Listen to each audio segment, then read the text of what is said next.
জান্নাতীরা যখন জান্নাতে ঢুকবে আল্লাহ তাআলা প্রশ্ন করবেন, ও জান্নাতীরা, এই কোরআনে যত নাজ নেয়ামতের বর্ণনা দিয়েছিলাম তার সবগুলো কি তোমরা পাই টু পাই বুঝে পেয়েছো?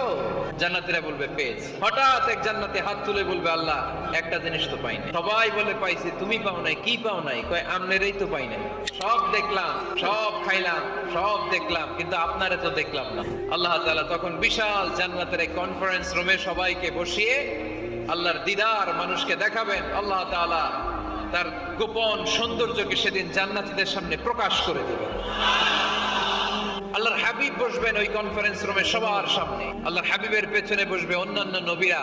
ওই জান্নাতের কনফারেন্স রুমে আমরাও যেন বসার জায়গায় পাই, আল্লাহ তুমি তৌফিক দিয়ে দিও। আল্লাহ তাআলা অনেকগুলো নূরের পর্দার পেছন থেকে নূরের ঝলকানি মারবেন। আল্লাহ তাআলা সৌন্দর্যের বা নূরের ঝলকানির এক আলোকচ্ছটা জান্নাতীদের সামনে তুলে ধরবেন এক মুহূর্তের জন্য। কয় মুহূর্ত? আলোকচ্ছটা দিয়েই আবার নাই, আবার